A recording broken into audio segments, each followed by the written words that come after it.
Doctor Katikala Siva Bhagya Rao గారు IRS VRS Bapatla నియోజకవర్గంలో independent అభ్యర్థిగా విజిల్ గుర్తుతో పోటీ చేస్తున్నారు. ఈ సందర్భంగా బాపట్లలోని డాక్టర్ బిఆర్ అంబేద్కర్ భవన్లో మీడియా సమావేశం నిర్వహించారు. ఆల్ తెలుగు ప్రజా పార్టీ తరఫున ఆ పార్టీ వైస్ ప్రెసిడెంట్ కటికల రవికుమార్ గారు కూడా హాజరయ్యారు. అనంతరం శివభాగ్యారావు గారు ఏటీపీపీ మేనిఫెస్టో గురించి వివరించారు. బాపట్లలో ఉన్న ప్రస్తుత సమస్యల గురించి ఆయన మాట్లాడారు. ఇంజనీరింగ్ కాలేజ్, హాస్పిటల్, త్రాగునీరు, మౌలిక సదుపాయాల గురించి ఆయన మాట్లాడారు.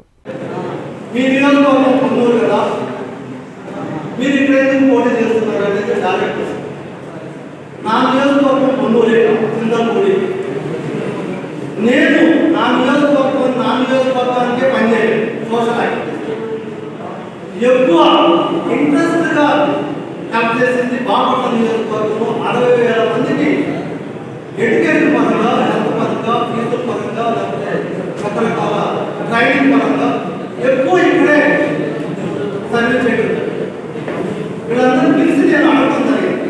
గుంటూరు వాళ్ళని, వేమూరు వాళ్ళని, తెనాలి వాళ్ళని, తక్కువ వాళ్ళని అన్ని నియోజకవర్గాల్లో గత 5 సంవత్సరాల నుంచి మా మదర్ పేరు మీద కష్టపడుతుంది.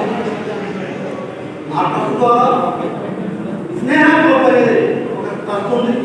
All officers, government employees, private employees అందరూ కూడా మెంబర్సే. వాళ్ళ ద్వారా బాపట్లోనే ఎక్కువ మందికి సహాయం చేయడం వల్ల బాపట్లోనే పోటీ చేసి నడుస్తుంది. అందువల్ల బాపట్ల కానీ వేరే తెలుసు. మీడియా సంస్థ పెట్టాలంటే టీవీలో పేపర్లో పెడతాను అంటే మీడియా సంస్థ చేస్తున్నాను. మీరు మీడియా సంస్థ పెట్టాలంటే మీకు లోన్ అవసరం లేదు, బ్యాంకు నెగిటివ్. మరి వాళ్ళైతే అంటే ఇద్దరే పెట్టాలి. మీడియా దేశంలో ఇద్దరికంటే పెట్టడానికి లేదు అంటే ఇద్దరికంటే పెట్టడానికి లేదు. వాళ్ళు టీవీ ఛానల్ పెట్టాలంటే 5 కోట్లు కావాలి, 2 కోట్లు 3 కోట్లు ఉండేది 5 కోట్లు కావాలి. అంటే మీడియా ఇక్కడ స్వేచ్ఛ అనుకుంటున్నామా? మీడియా చాలా స్వేచ్ఛగా ఉంది ఇండియాలో. ఇండియాలో ఉన్నంత స్వేచ్ఛ ఇంకెక్కడా లేదు మీడియాకి అని చాలా మంది మనం అనుకుంటాం, కానీ చాలా తప్పు. మీడియాకి సంఖ్యలో ఉంది. ఇక్కడ మీడియాని తగ్గించకుండా చేస్తున్న ప్రభుత్వాలు. మేమే బాగుండాలి, మేమే ఉద్యోగాలు ఇవ్వాలి, మీరు చేతులు ఇక్కడ పెట్టి స్వాస్థ్యం తిరగాలి అనేసి ప్రభుత్వాలన్నీ కూడా వార్త జర్నలిస్ట్ ఎవరైతే ఉంటారో జర్నలిస్ట్ అందరూ కూడా కట్టేస్తున్నారు. సో అందుకే ఎప్పుడైతే మీడియా సంఖ్యలు కనుక తెలుస్తూ బయటకు రాగలిగితే ఎక్కడ అన్యాయం జరిగినా, ఎక్కడ అవినీతి జరిగినా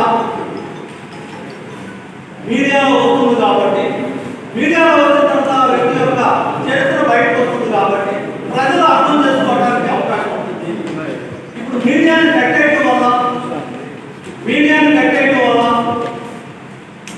నిజమైన వార్తలు రావట్లేదు. పక్షం అంటే ప్రతిపక్షానికి సపోర్ట్గానో లేదా అధికార పక్షానికి సపోర్ట్గానే వస్తుంది. కానీ నిజమైన వార్తలు నేను కూడా మీడియా సంస్థలో ఉన్నవాటి కాబట్టి చెప్తున్నాను. సో అందువల్ల మీడియాకి ఒక వ్యక్తి మీడియా పెట్టాలంటే ఇన్వెస్ట్మెంట్ వచ్చేటట్టు చేయాలి, పెట్టుబడి తెలుసుకునేటట్టుగా అవకాశం ఇవ్వాలి. గవర్నమెంట్ ఐఐటీఆర్ ప్రతి ఒక్క మీడియా సంస్థ కూడా యాడ్ రూపంలో యాడ్స్ ఇవ్వాల్సిందే. అవసరమైతే జియోస్ని రెక్టిఫై చేసుకుని మీడియాకి ఇవ్వాల్సిందే. సోషల్ మీడియా కూడా యాడ్ ఇవ్వాల్సిందే. ఈ విధంగా చేసి మీడియా సంఖ్యలో పెంచగలిగితే 100% రాష్ట్రంలో దేశంలో కానీ తప్పనిసరిగా అవినీతి అనేది అంతమవుతుందని చెప్పలేదు. కానీ ఆ మోసం 70% మాత్రం తగ్గిపోతుందని మాత్రం ఒక మోడల్ కాన్స్టిట్యూన్సీగా తయారు చేయడానికి నేను సిద్ధంగా ఉన్నాను. ఆ మోడల్ ఎలాగంటే జిల్లా ఏర్పడిన తర్వాత ఒక స్టేడియం లేదు, ఒక పార్కు లేదు. వీటిని తీసుకురావడానికి 100% ప్రయత్నం చేస్తాను. దోమలు వాళ్ళ హెల్త్ అనేది సంబంధించున్నాము. దోమలు ఏ విధంగా పోతాయి? వాటర్ సమస్య 2 రోజులకు ఒకసారి వాటర్ వస్తుంది. వాటర్ని ఏం చేయాలి? వాటర్ సమస్యను ఎలా చేసుకోవాలి? ఈ యొక్క బాపట్ల చెరువులు పూర్తి చెట్టు వాటర్ ఈ 5 సంవత్సరాల్లో ఎక్కడ కూడా చేసిన సందర్భాలు కనిపించలేదు.